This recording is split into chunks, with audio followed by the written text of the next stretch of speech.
Welcome to the Passive Mobile Home Park Investing Podcast with your host, Andrew Keel. This is the podcast where you can get the education you need to invest 100% passively in the highly profitable niche of mobile home parks. Welcome to the Passive Mobile Home Park Investing Podcast. This is your host, Andrew Keel, and today we have an amazing guest in Mr. Byron Sellers of Mobile Home Elite Investors. Before we get started, I want to ask a quick favor. Would you mind please taking 10 seconds to go rate this podcast over on iTunes and leave us a 5-star review? This helps us get more listeners, and it also encourages me to know that you're tuning in. So thank you guys for doing that. All right, let's dive in. Byron Sellers and Sharnice Williams listened to a real estate podcast featuring a segment about mobile home investing. The couple had been curious about real estate investing for a few years, but this non-sexy way of investing caught their attention. Together, they studied the industry and raised enough capital to launch Travae Scott Investments LLC in 2018. Assembling a strong team, they have been taking the mobile home scene by storm and growing at a tremendous rate, including becoming community owners as of late. Why mobile home investing? The couple decided to take the non-traditional route and discovered how affordable, reliable, and very motivated mobile homes truly are. Their mission is to provide affordable homes for families so they can live the American dream. Byron, welcome to the show, brother. Oh man, thank you for having me. Excited to dive in today. Maybe you can start out by telling us your story and how you got into manufactured housing. Yes, for sure. So I had 10 years in the transportation industry where I worked right outside of college. And, just like some people, I really didn't enjoy what I was doing, but, I learned a lot. And I wanted to get in real estate starting about 2015. I really wanted to tap in real estate. So I started going to some seminars. I really started diving in. Rich Dad, Poor Dad. That book really changed my life and gave me a different perspective. And I was actually going to close on a multifamily unit here in Chicago. And I remember March 2nd, my day, the inspection before close, the basement flooded of the property. And so we tried to negotiate, but they really weren't, willing to budge. And then I go to work the next day, March 3rd, 2017, and I was fired. So now I'm like, oh my goodness, this whole time I've been trying to get this mortgage, I'm trying to get my credit or everything and what I'm going to do. And so I really was tapped into personal development. At that time, I had a life coach. I was in a life coaching program. But, at the same time, things were starting to get tough a few months later, right? You're talking about September, my cash flow ran out and I began driving Lyft.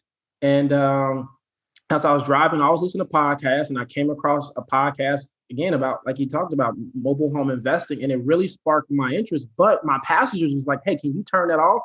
We just want to listen to music. And I'm just like, okay. So I sent it over to Sharnice. And when I got home, she was like, I'd never seen her so excited about anything. And, we were just like, okay, cool. Let's sit down. I think this is cool. This may be our entryway into investing, right? We heard about the low cost and the low risk. And we went the untraditional route. We tried to go to family and get money, but nobody really, kind of was on board. So we went to Lending Club and took out a high interest loan of $10,000 with a 24% interest rate. Oh, wow. And so we were so double determined. Hard money. That's right. Hard money. This is like the double hard money. Right.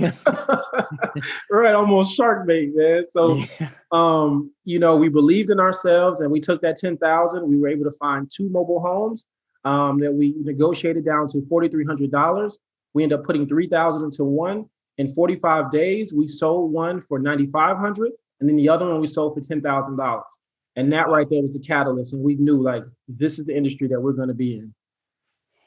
Wow, that's fantastic. And maybe you can tell us kind of, how passive investors could get involved in mobile home investing, without going out and hustling and finding deals. Like you and Sharnice? Yeah, so it's definitely several ways. You have one way I love is, you kind of have the bird dog technique, right? This is something that you can make, a few dollars on depending on who's who needs homes. But there are a lot of park owners we need homes, right? We need homes. We need good quality homes, but sometimes we may not have the boots on the ground. So we're willing to pay investors just to go out to find a home if they have some time. And, that could be making some money, putting some money in your pocket. You also have, we educate thousands of people. You have a lot of investors now who know the how to, they just don't have the capital to actually get started in mobile home investing. They may not have that $5,000 and $10,000. So you have these hungry people that, if you have just, some capital laying around, you have people that are willing to work your money and bring you back high returns, much sometimes high as 30%, 40%. We've seen people bring back on these deals. And that's what I'm interested in right there. That's what I want to dig into is, hey, I got the money. Mm-hmm. Go give me 30%, Byron. How would how would they go about doing that? Oh man. So several ways, right? You have, I know like states like Georgia, we always encourage people to put out bandit signs. If you go anywhere and you see a "We Buy Mobile Home" signs, you need to take that phone number down, because that is an investor that is active in the field. They are ready. They are hungry to make some money. And if you tell them, hey, I have the capital, and you build a relationship with them, they will go out and literally get you whatever you need. Okay. So that's one technique, to find the operators that'll go hustle and find the mobile homes. And, what would be like the leverage on behalf of the person giving the money? Would they hold the title or something like that? Or how have you done it in the past? Yeah, so for sure, you definitely, holding a title is very important, but also making sure you have a, some type of agreement in place, right? Mm-hmm. You can't get your attorney involved just to make sure, the person. And the one thing I would encourage you to do is run a background check on someone, right? I mean, there are a lot of people out here who want to become a mobile home investors, but you still want to know who you're doing business with. So that is something you can do as well. And I would definitely encourage not only that, but just build a relationship, right? Find out their motives. Are they just are they money motivated, or what also are they willing to solve the affordable housing crisis? And really find out their motives and vet them out, right? You don't take the first person that you see just because you call it this sign and they're hungry, but you definitely want to kind of give yourselves options. Okay. So say I got $50,000 and I want to invest in mobile homes.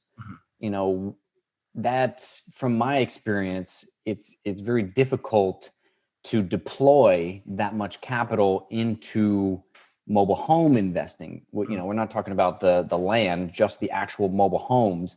And then, to my knowledge, basically, you or someone that you've trained would then take the money and go buy, 10, 20 individual mobile homes, and then they would sell it on contract, right? Like sell it for monthly payments with a down payment to generate a return, right? Am I right in the thought process of the business plan? Yes. So you do have that as well. I mean, more so the long term, like I said, for that passive. You also have the ability, you have, markets where there are cash buyers, where you can actually go and flip properties and bring you back a return a little bit much faster. We're starting to see the southern markets are more starting to become more heavy with cash buyers. Texas, the Georgia, Florida's. We're starting to see way more cash buyers, and people are actually getting quicker returns. But definitely the one thing, when it comes to the passive, I tell people you really want to do the longer terms, as far as 5 years and up, because we understand is, the lot rents do fluctuate. And sometimes, you have, depending on the actual, the tenant buyer, sometimes for them, that lot rent increase can kind of slow up payments depending on their situation, which we just saw with the pandemic. But things are starting to trend up. So you should start seeing more people being able to, get more job opportunities and begin to pay. Sure. Yeah. How do you work with mobile home park owners? How's that relationship? Yeah. So the biggest thing is you want to come in and just really add value, right? You want to ask, what are their gaps? What do they need? We have to encourage a lot of people. Don't come in just saying, hey, I'm an investor. Can I invest in your park? Like, that's just not the lingo to really use. And it's really seeing what a park manager needs, what a park owner needs. Are you struggling to fill your houses? What's your vacancy? What's your vacancy right now? I can help you. We encourage our students to create a buyer's list, right? Have people already lined up that that need homes. So that way they can leverage that. You can come and tell a park manager or park owner, hey, listen, I have a list of 50 people that are looking for homes, in this price range. If you let me come in and renovate some of these homes, and maybe we can work out a deal of 1 month, 2 months off on a lot rent. Now, I can help you fill these homes up much faster. And it's a win-win situation for myself and you as far as getting lot rent. Yeah, totally. So what are the best ways to find these mobile home deals, to find deals that you can purchase? Yes. So the one thing now is Facebook Marketplace. That is huge, for a lot of, I tell a lot of people, a lot of times your deals aren't on the Zillows and the Redfins. You have MH Village, you have still Craigslist, OfferUp. We tell our students, drive for dollars, right? Go to a park, look for sale signs. When you're calling park managers, ask them, hey, do you have any homes for sale? Do you have any tenants that has homes for sale? That is an incredible way. And then also, if you have a friend that's a realtor, then ask them, hey, can you send me what you have on the MLS? And those are just different ways to continue just to get yourself leads. And we buy mobile home signs. You'll be surprised sometimes people are looking to get out of their situation, or and you may begin to get phone calls from there as well. Totally. And then you find a home. From before we started recording, you said that the sellers are typically motivated, right? Because if they're moving to a new house or somewhere, they don't want to get stuck paying lot rent over here and a rent or mortgage payment over here. So maybe you could share kind of what the average purchase price is that you pay to acquire mobile homes. Yes. So for us, we developed here in the Midwest, we weren't paying over $5,000 for any homes, but every market varies. I've noticed, we did some homework. Our Northeast region, you're looking anywhere from 15,000 to 25,000. Southeast region can be as low as 4,000 upwards to 12,000. Your Southwest, you're looking at prices around that from 10,000 to 20,000. You go to the West Coast, those are your premium markets. When you're looking at 20,000 and up, and in Midwest, again, for us, we'll see homes as low as $4,000 to $10,000. So it really varies per your state, your region. Mm-hmm. But also, it's all about location, right? Because it's parts of Illinois where there are $200,000 mobile homes, and it's parts of Illinois where I can get a mobile home for $500. So it's all about location as well. Yeah, no, that makes a ton of sense. So maybe you could walk us through a typical deal, right? You find a home that's in a community and it's $5,000. What does that process look like? If you could walk us through kind of the make ready, and then getting it up for sale. Yes, for sure. So, the first thing, like I said, if I get a house, $5,000, the first thing I want to see is this a cash buyer's, market, or is this more so payments, right? So I can kind of get that information from the park manager or the park owner. And then from there, I can determine, normally for us, we put out 2 different posts. Marketing is huge. We tell people all the time, we're in the marketing business. So as soon as we get this house, we're taking good quality pictures. And then from there, we're blasting it on all the markets, the online places that I talked about, the Facebook Marketplace, the Craigslist, the OfferUps, eBay. It's like we're putting in every place we can get visibility. And from there, first thing we determine is, what's the average rent? What is the average rent going on in the area? And then from there, right? So let's say I get a house for $5,000 and the average rent is $950. Well, I know I can charge either less than that to get a quick buyer. I can go maybe about $925, or I can tack on an extra $50 because I'm going to offer a seller finance. So now I'm going to allow the buyer to own the house in maybe just like a car, right? Maybe 3 to 4 years. And then once I gauge that, I also ask the park managers, what are used homes selling for in your community? So if this house sold for $5,000 and if they've had some used mobile homes go for upwards to $8,000 to $10,000, Now I know I can possibly find a cash buyer in that price range as well. And so now I begin to truly market the home. And the biggest thing for us, we collect data. And so what we do is we create these job forms where we're asking from everything from what's your credit score, where do you work at, how long have you been working, right? Because for us, here's the biggest thing: as the park has to protect themselves and see who's coming in their community. So we want to find out from our park managers, hey, what are your requirements? What credit scores are you looking for? What background are you looking for? So that way we can be in line. And when we're sending buyers, we're vetting out and we're sending serious buyers only. Because in this business, you'll get a lot of people, unfortunately, that will be interested in a home, but they may not have the capital to take down the home. And so for us, once we have that system, once all on that post, they can click it, fill out their information. We know who's getting serious buyers.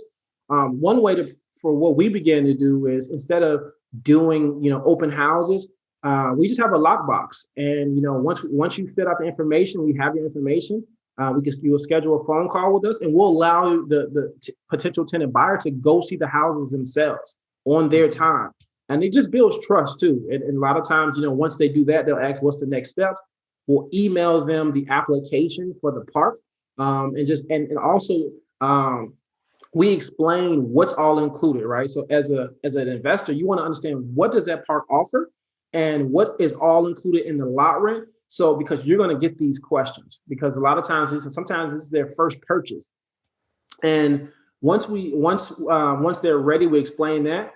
We'll send the information and we'll encourage them, hey, go fill out the park application. Because one thing, as an investor, you never want to sell a home if someone has not been approved by the community, right? You have to look at it as a partnership. You want to bring in the same type of person that the park requires. You want to bring that type of buyer in, make it a win-win situation.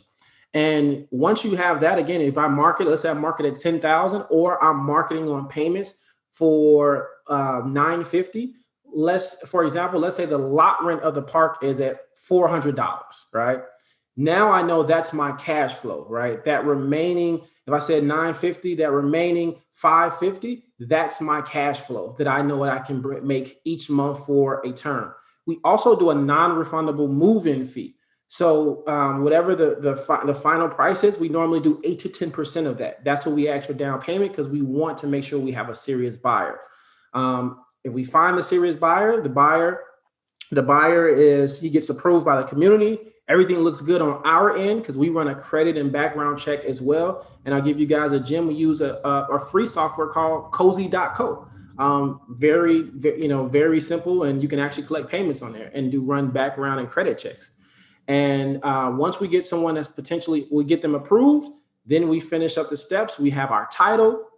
All we need is a bill of sale, right? We have our title. We make sure the taxes are paid up by having our tax certification from the county clerk office. And from there, we do our sale. We have them fill out the lease with the park. And then we make a trip to the motor vehicle department or secretary of state or whatever that is in your state. And then we do our title transfer. And there we have it. We have a transaction. Now, if they're on payments, we have a leasing agreement with the option to purchase. With the option to purchase. Or if we're going to flip, we just have our bill of sales, and then that's what we're able to do the title transfer from there. Gotcha. So on the ones where you sell them with a lease with an option to purchase, what would you say is the average? I guess what happens when you have a move out, when someone just is hey, I don't want to buy the home anymore. I got a job elsewhere and I'm leaving town. What happens in that situation? So in that situation, normally what we're doing is we'll just give them 30 days to leave the premises.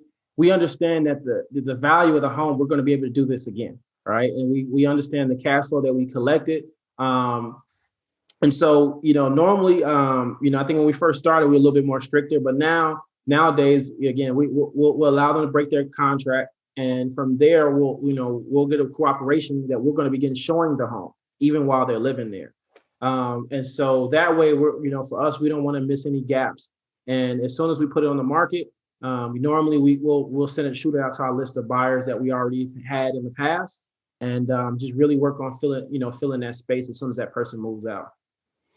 Yeah, no, that's great. So what about, are you familiar with like the, Dodd-Frank and, the SAFE Act? Mhm. Does that have any repercussions for doing this? Yeah. So honestly, when we first started, we were really, really making sure we pay attention. We didn't want to get predatory. We made sure our rates were definitely lower than the I don't want to call them the shark rates, but lower than these people that charge in the 20%. But one thing we learned was this past administration had actually kind of loosened the strings up on the Dodd-Frank Act, and so we were able to just make sure we still wanted to make sure we were still in line, but it kind of allowed more investors to have these payments in place, and so we definitely paid attention. We definitely with the new administration, we want to make sure we fall in line. So we just kind of keep our ears open and just kind of follow that. Cool. Yeah. So what would you say, Byron, are the biggest risk factors in doing this? What are the horror stories? How have you guys been burned, if at all, through doing this? Yeah, so this industry, I would say, if you buy a home that needs rehab, uh, not contractors, but we call them handymen in this industry, right? And sometimes finding a reliable handyman is really tough, right? And you want to be in line with the community, because sometimes communities require, hey, this guy has to be licensed, he has to be insured, right? And I understand, the reason why. And we've been burned, from plumbers, from people who specialize and work from mobile homes, because sometimes, these guys, they know that there's not a lot, so they can kind of get away with a few things, and they know that you may need them, and so we've had people run off with materials, not kind of just do just have jobs, and so that's why now we really encourage people to really start looking into becoming handyman and learning this industry. Also, when you're dealing with the affordable housing, at times, people, you can get a lot of excuses. So it's really big about vetting, your potential tenant out. I've been blessed. We've only had to evict one family, and it wasn't even us. The park kind of acted on our behalf because they were behind on lot rent as well. And so, they end up getting an eviction. But it was just kind of excuses, right? Just we didn't know who ended up living in the house and things. So you just got to be really, really cautious. And I would say homes, right? You really want to get your homes inspected at times, because sometimes these houses, you're talking about a 1980 house or something that's been sitting there 30 years plus, and it may have underlying problems that you may not be able to see on the first visit if you're not knowing mobile homes. And so, it's not, it can be costly, but not to the extent of what a single family home will cost. But it's still, if you have a budget, you still want to have, make sure your things are in line. So those are a few things that we saw, but it's still, in all, it's still a low risk industry that we love. That's great. That's great that you've only had one eviction. So let's go back to the passive investor side of this, right? So what would be like the best way a passive investor, say they find an operator like yourself that's buying mobile homes and flipping them, or maybe it's one of your students that they find, would it be better for the passive investor that's bringing the money but doesn't want to do the hustle part of it to act as like a hard lender? Is that like a hard money lender? Is that kind of what you've seen in the past? Maybe you could give a case study or something like that. Yes. You could definitely,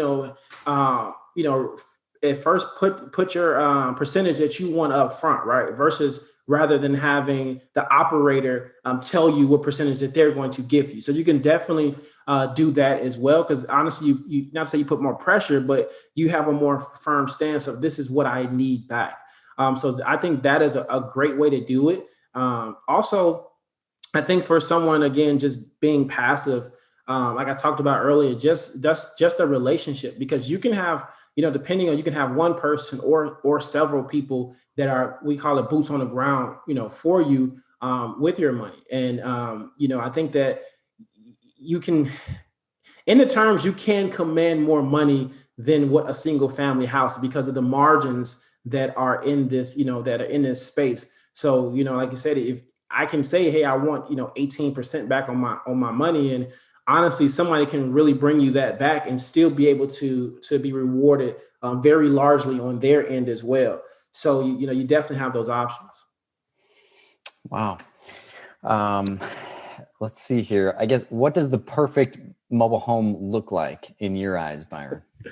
Oh man, move in ready. Someone just moved out of it. It is, clean. Maybe I just have to send a house keeper in there just to really make it. But everything is functioning perfect. The stove, the fridge. There's no visible holes. I don't have to do any cosmetic work. That is the perfect mobile home. Literally, I could just clean it out, transition it over to someone new. So is there a certain year? Is it vinyl sided shingle roof? Is it metal on metal? Mm-hmm. Is it, 5 minutes from your house? Is it, a couple hours away? Did any of those factors ring a bell? So honestly, when it comes, I want to say when we started, I was really strict on, just the vinyl sidings. I didn't want to do anything in 1985 or older. Even on the roof, I wanted to make sure there was some, the roof had been repaired within the last 10 years. Those were some of the situations that I was looking at. But nowadays, I think I look at the quality of the home. I've become come across 1976 homes, and for anybody listening, anything 1975 or older, those are pre-HUD homes. So those homes, you basically want to get them up to HUD standards, but it's not a hard thing to really get those homes up. But the biggest thing is we've been finding a lot of people want the kind of like the DIY, and so they're not really they just want a place to live, so they're not being picky nowadays, and especially what just happened with the pandemic things. People are really looking to downsize. They're just looking for that affordable house. And I've sold homes to a lot of guys who are handy. I'm like, no, you don't have to do anything to it. I'll do the rest. And that's been kind of just working in our favor as of lately. That's great. Maybe you could give us a case study example of like a recent deal that you've done, or maybe one of your students has done. Yeah. So let me think of a good one, because I promise we get new ones like every day. Let's see. I'll say, so the last deal I'll say that I've done, it was in 2020, and it was a home that a park manager's brother had purchased, and he was just like, hey, you know what? I live in Texas. I'll sell this home, and I normally don't pay that much, but I paid exactly $5,000 for it. And it needed some work. I ended up having to put another $1,500 in there for the plumbing. Excuse me. Another $1,500 in for the plumbing. I ended up getting it cleaned out, floors. All in all, I was in that home right at like $9,500. And luckily, I was able to find a lender who was looking to, pretty much take a note over. And so we found a family that they really loved the home. And what we dealt with, we had a cat odor smell that lingered in the house. And this was like my Achilles heel in this house. I had showed the house to probably at least 20 people, and they would just always say like, the smell is bad. The smell is bad. So I had my guys go in there, and they finally were able to get the cat smell out there. And the park manager actually had gave me a lender who they use that finance their homes. And originally I was just only trying to sell the house for right at $14,000, and the lender, I was able to come in, and we were able to get the house. I told them I boosted it up to $20,000. They went and appraised it, and they gave me they were able to get the family for $18,000. So I was able to get more money on this house just from a mobile home lender. The house was a 1994. Oh man. It wasn't a Schultz. It was a 1994. I cannot think of the model of the house. But we were able to get $18,000. That bank went over and took over the finance, and they cut me the check. And yeah, that was just kind of that was my last deal in the park. And I was just like, I had never used a lender to finance a mobile home before. It was always people had their own cash. Wow. So $8,500 profit on that one deal. Yes. That's great, man. That's a great return percentage. Thank you. Well, Byron, thank you so much, man. This has been fantastic. I really appreciate you coming on the show. If our listeners would like to get a hold of you, what's the best way for them to do so? Yeah, so if you're on Instagram, follow us at Mobile Home Elite Investors. Same thing on Facebook. And if you like to email us, if you have a question about how either how can you invest, you can send us an email at info@mobilehomeeliteinvestors.com. And so thank you so much for having me on here, man. It's definitely a pleasure, and love seeing your journey from sitting back, and it's just motivating, man. Every time I see that you're closing something else, that gives me more more hope to say, okay, let's do this, man. My man Andrew is killing it. This is what this is where my guy that I met early in my career. And again, man, I really use you as motivation as we continue to grow, because you show me that it's possible. Hey, I really appreciate that, Byron. And maybe we should give the listeners a little backstory how we met. I was living up in Illinois at the time, working on a portfolio of 5 parks that we syndicated. And I was looking for used homes to fill some vacant lots. Yeah. And I had some ads up on Facebook Marketplace, and I was reaching out, and I think I reached out to a home that you had listed that you were selling, right? Yeah. And man, I'm so glad that our paths crossed, and we've stayed in touch since then. That was pretty cool. Yeah, definitely. And Andrew was the one who gave me the courage, because I would never move a house out. And he's like, hey, man, you don't have to be tied to that house, man. I'm just like, I don't want to mess up the relationship. And he's just like, all right, brother, well, I'm here if you need to do it, man, without a problem. So, man, again, thank you, brother. It's awesome to see your growth and to see, where we are now, and just looking forward to our next 5 years in this industry. Definitely. Well, thank you so much for coming on the show. It was a pleasure. That's it for today, folks. Thank you so much for tuning in. Hey, are you getting value out of this show? If so, would you mind please going over to iTunes and leaving the show a quick 5-star review? I have a goal of hitting over 100 5-star reviews by the end of 2021, and it would mean the absolute world to me if you could help contribute to that. Thanks ahead of time for making my day with your 5-star review of the show.